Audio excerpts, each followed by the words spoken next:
వరంగల్ సభాస్థల్లో కూడా ఉన్నారు. సో నరేందర్, మీకేమనిపించింది వరంగల్ సభాస్థలి కానీ లేకపోతే అది చూసిన తర్వాత? ఎస్ భరత్ గారు, ఎందుకంటే మనం వెనకతుర్తి సభకు స్వయంగా వెళ్ళి చూశాను. ఎన్ని లక్షలు వచ్చారని కరెక్ట్ చెప్పలేకపోయినా సరే 6 నుంచి 10 లక్షలు అంటున్నారు. సరే వాళ్ళు కొంచెం బీఆర్ఎస్ వాళ్ళు ఎక్కువ చెప్తున్నప్పటికీ కూడా సభ మాత్రం గ్రాండ్ సక్సెస్ అయిందని మాత్రం ఆ పార్టీలో అందరూ అనుకుంటున్నట్టు మాట. దీని క్రెడిట్ గోస్ టు కేటీఆర్ అనుకుంటున్నట్టు మాట కూడా అందరి నోట్ల నుంచి వినపడింది.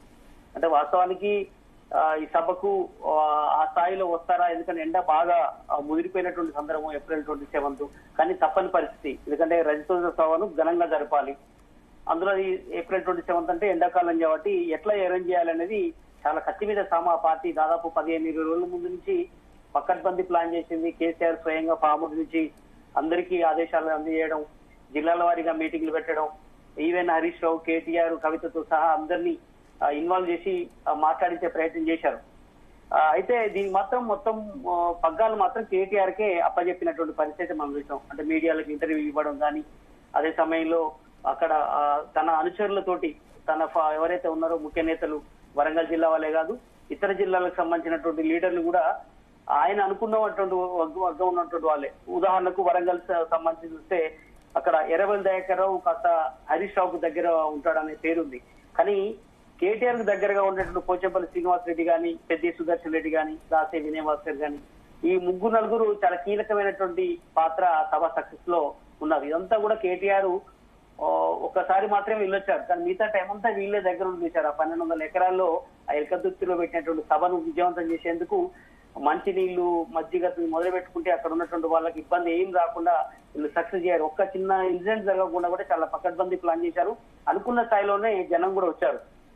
అయితే ఇక్కడ చాలా మంది అనుకున్న మాట ఏంటంటే ఈసారి హరీష్ రావును ఎందుకు ఇన్వాల్వ్ చేయలేదు అన్నటువంటి. చివరి రోజు జస్ట్ అట్లా కట్టసిగా వెళ్లి మాత్రమే రిటర్న్ వచ్చాడు. కానీ ఆ 10-15 రోజుల దాంట్లో మాత్రం ఎక్కడ ఇన్వాల్వ్ కాలేదు.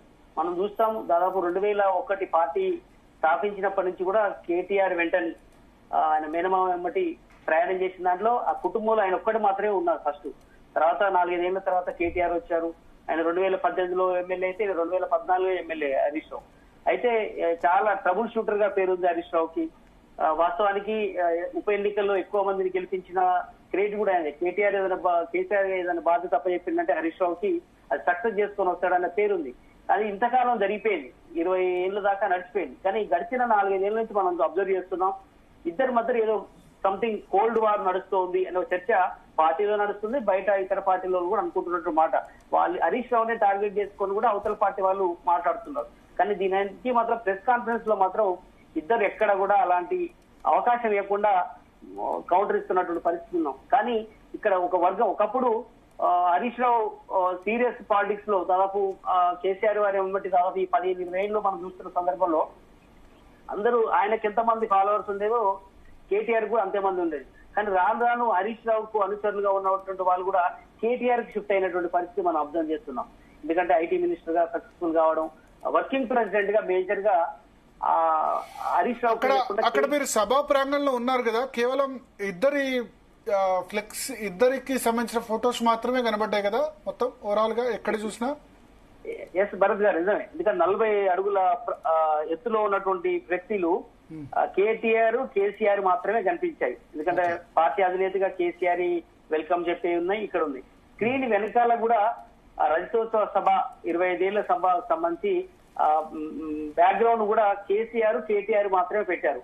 ఎక్కడ కూడా హరీష్ రావు గాని మిగతా పార్టీలో చాలా సీనియర్లు ఉన్నారు, మధుసూనాచారి ఉన్నారు, ఇట్లా చాలా మంది కూడా బీసీ, ఎస్సీ మిగతా నేతలు కూడా ఉన్నారు చాలా మంది. కానీ ఎవరి ఫోటోలు కూడా లేదు. కేవలం బీఆర్ఎస్ వర్కింగ్ ప్రెసిడెంట్ హోటాలో వారసుడుగా ఆయన పేరుంది, ఫోటో ఉంది. మిగతా వాళ్ళు ఎవరు కూడా ఇవ్వలేదు. మాట్లాడించే విషయంలో కూడా కల్చరల్ ప్రోగ్రామ్స్ పెట్టారు, లేదంటే ఇతర కార్యక్రమాలు చేశారు. కానీ ఎక్కడ కూడా వేరే వాళ్ళు ఎవరు కూడా మాట్లాడలేదు. ఈవెన్ కేటీఆర్ కూడా అక్కడ మాట్లాడించే ప్రయత్నం చేయలేదు. కారణం ఏంటంటే కేసీఆర్ కే ఆ క్రెడిట్ పోవాలి, దాని తర్వాత వారసత్వంగా ఆటోమేటిక్ కేటీఆర్ కి వస్తుంది కాబట్టి అది మొత్తం కేసీఆర్ కే పోవాలి ఆ క్రెడిట్ అనేది అనే యాంగిల్ ఉంది.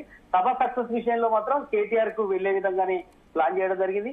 రవాణా విషయంలో గానీ, అక్కడ ఏర్పాట్ల విషయంలో గానీ, ఇక్కడ ప్రతి అంశాల్లో కూడా చాలా జాగ్రత్తగా వివరించారు. పూర్తిగా ఇది కుటుంబ లో కేవలం కేటీఆర్ కు మాత్రమే చెల్లే విధంగా ప్లాన్ చేసినట్టుగానే మనకు అర్థమవుతుంది.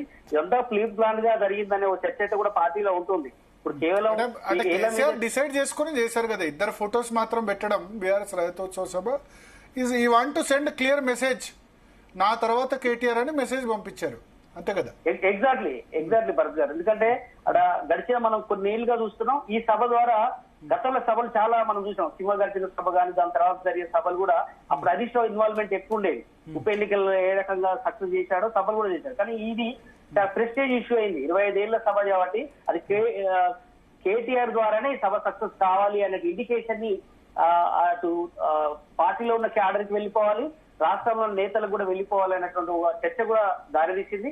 అందుకనే అదంతా కూడా టీవీలో ఇంటర్వ్యూ ఇచ్చడం మొదలు పెడితే ప్రతిదీ కూడా ఫైనాన్షియల్ గా లీడర్లకు సపోర్ట్ చేయడం కానీ, మొన్న మీటింగ్లకు కార్యకర్తలు తరలించే విషయంలో కానీ ప్రతి అంశం కూడా కేటీఆర్ చుట్టే జరిగింది కాబట్టి అదంతా ఆయనకే సక్సెస్ఫుల్ గా ఆయనకే దక్కినట్టుగా మనం అర్థం చేసుకోవాలి. కేసీఆర్ కూడా ఇదంతా కూడా భవిష్యత్తులో మనకు వచ్చే 3.5 సంవత్సరాలు జరిగేటువంటి అసెంబ్లీ ఎన్నికల్లో కూడా కేటీఆర్ వారసుడిగా మారే అవకాశం ఉంది. ఎందుకని అనివార్య కారణాల్లో ఏ సమస్య ఎట్లా వచ్చినా కూడా దాన్ని కేటీఆర్ కి అప్పగించే విధంగా ప్లాన్ చేస్తున్నట్టుగా కూడా ఇంటర్నల్ గా చర్చ కూడా జరుగుతుంది. అందుకని ఇంకో విషయం కూడా చెప్పుకోవాలి, హరీష్ రావు దేవన్నపేటలో సభ పెట్టాలని కూడా ముందు అనుకున్నారు. ఆ విషయం కేసీఆర్ కూడా చెప్పారు. కానీ దేవన్నపేట అది కాదనుకొని ఎల్కతుర్తిలో కేటీఆర్ సూచించినటువంటి సభ తోనే అక్కడ సక్సెస్ చేయగలిగారనే చర్చ కూడా. గట్కేసర్ షిఫ్ట్ అవుతుంది అని ఎందుకు అట్లా అన్నారు? యాక్చువల్లీ అది కొంచెం ట్రాక్ తప్పియడం కోసం అన్నారని కూడా తర్వాత చర్చ జరిగింది. గట్కేసర్ అయితే ఔటర్ రింగ్ రోడ్డు అదంతా జన సమీకరణ అనే చర్చ జరిగింది. కానీ హైదరాబాద్ నుంచి ఎవరు రారు, పెద్దగా ఇంట్రెస్ట్ ఉండదు అనే చర్చ తర్వాత కేసీఆర్ దాన్ని మార్చారని కూడా తెలిసింది. కానీ అంతకంటే ముందు హరీష్ రావు పదే దేవన్నపేటలో పెడితే బాగుంటుంది అని కూడా చెప్పారట. ఆయన ఎప్పుడైతే దాన్ని యాక్సెప్ట్ కేసీఆర్ చేయలేదో అప్పటి నుంచి ఆయన కూడా కొంత దూరంగా ఉండడం, అదే సమయంలో కేటీఆర్ ఎల్కతుర్తి సభ ఎప్పుడైతే ఓకే చెప్పారో దానికే అందరు కూడా టీం ఏదైతే పోచంపల్లి శ్రీనివాసరెడ్డి టీం ఏదైతే ఉందో దాన్ని సక్సెస్ఫుల్ గా ఆ సభను సక్సెస్ చేసే విధంగా ప్లాన్ చేయడం జరిగింది. అప్పటి నుంచి కూడా కొంత హరీష్ రావు దూరం అయ్యారనే చర్చ కూడా జరిగింది. అదే సమయంలో కవిత కూడా కేటీఆర్ తర్వాత అక్కడక్కడ ఫ్లెక్సీలు కవిత ఫ్లెక్సీలు కూడా కనిపించాయి. కానీ హరీష్ రావు ఫ్లెక్సీలు మాత్రం పెద్దగా ఎక్కడ కూడా కనిపించిన దాఖలు, దారిలో ఇటు 10 కిలోమీటర్లు అటు 10 కిలోమీటర్లు కూడా ఎక్కడ హరీష్ రావు ఫోటోలు లేవు. ఇప్పుడు మనం పార్టీ ఆఫీస్ లో కూడా చూస్తున్నాం, తెలంగాణ భవన్ దగ్గర కూడా పెద్దగా ఎప్పుడు ఏ సందర్భం వచ్చినా కూడా కవితది లేదంటే ఆల్టర్నేటివ్ కేటీఆర్ ఉంటుంది తప్ప హరీష్ రావు ఫ్లెక్సీలు అనేది చాలా రేర్ గా మనం చూస్తున్న సందర్భం అయితే ఉంది. నరేందర్, ఒకటి ఇప్పుడు ఎన్నికలకు బిఫోర్ అంటే మనకు కరోనా సమయంలోనే కేటీఆర్ని సీఎం చేస్తారని వార్తలు వచ్చాయి. అప్పుడు హరీష్ రావు కూడా నేను యాక్సెప్ట్ చేస్తాను, కేసీఆర్ ఏ నిర్ణయం తీసుకున్నా ఆ నాయకత్వంలో కూడా పనిచేస్తానన్నారు. బట్ ఆఫ్టర్ ఎలక్షన్స్ మళ్ళీ కేసీఆర్ ముఖ్యమంత్రి చేయడమే మా లక్ష్యం అని ఇద్దరు చెప్పారు. అంటే క్లియర్గా లేదు, ఆఫ్టర్ ఎలక్షన్స్ తర్వాత ఎవరు సక్సెసర్ అన్నది క్లియర్గా లేదు. సో 2028 వరకు కూడా ఇదే విధంగా కొనసాగుతాయి అధికార కేంద్రాలు, ప్లస్ కవిత కూడా ఇప్పుడు గట్టిగా తిరుగుతున్నారు కాబట్టి అని అనుకున్నారు. కానీ ఇప్పుడు ఈ దీనిలోనే క్లియర్ మెసేజ్ ఇవ్వడానికి కారణం ఏంటి? ఎలకతుర్తి సభలోనే ఎందుకు క్లియర్ గా మెసేజ్ ఇచ్చారు, నా తర్వాత సక్సెసర్ కేటీఆర్ అని చెప్పి? ఇక్కడ చాలా అంశాలు ఉన్నాయి. కానీ ప్రధానంగా ఇష్యూ ఏంటంటే హరీష్ రావు ఒక సక్సెస్ఫుల్ లీడర్ గా ఆయన ఇప్పటికీ ఉంది. రాను ఆయన అత్యధిక మేయర్తో దాదాపు 7 సార్లు గెలిచినటువంటి అనుభవం ఉంది. కానీ ఆయనకు వ్యక్తిగతంగా పర్సనల్ ఇమేజ్ ఎక్కువగా ఉంది, ఒక మంచి అడ్మినిస్ట్రేషన్ గా ఆయన ప్రూవ్ చేసుకున్నారు. కానీ వారసుడిగా మాత్రం ఆయనకు వచ్చే అవకాశం లేదు. కనుక ఆయన ఈ క్షణంలోనే ఈ టైం నుంచే తప్పియడం వల్ల భవిష్యత్తులో వారసుడిగా కేటీఆర్ కు ఒక మార్గం సుగమం అవుతుందనేటువంటి ఇండికేషన్ చెప్పే ప్రయత్నం కూడా కేసీఆర్ అంది వచ్చిన ప్రతి అంశాలు కూడా చేస్తున్నటువంటి పరిస్థితి. అదే మొన్న గవర్నమెంట్ ఎప్పుడైతే పోయిందో ఇప్పుడున్నటువంటి పరిస్థితుల్లో హరీష్ రావుని పూర్తిగా దూరం చేసుకోవడం వల్ల పార్టీకి బాగా డ్యామేజ్ అయ్యే అవకాశం ఉంటుందని చూసుకుంటూనే హరీష్ రావు కొంత ప్రయారిటీ ఇస్తూనే కేటీఆర్ ను ముందుకు తీసుకెళ్లే ప్రయత్నం అయితే జరుగుతుంది. కనుక వచ్చే 3.5 సంవత్సరాలు కూడా ఇదే పద్ధతిలో కేసీఆర్ వ్యవహరించే అవకాశం అయితే ఉంది. ఒకసారి కేసీఆర్ నిజాంతో ఎలక్షన్స్ వెళ్ళాలి అనేటువంటి నిర్ణయానికి అయితే పార్టీలో ఉన్నారు.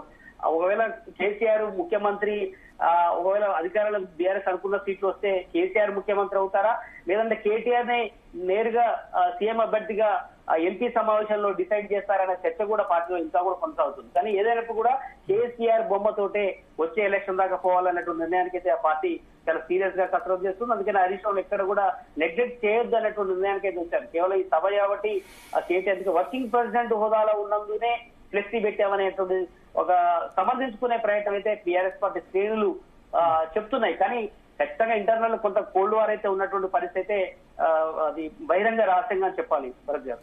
ఓకే. సో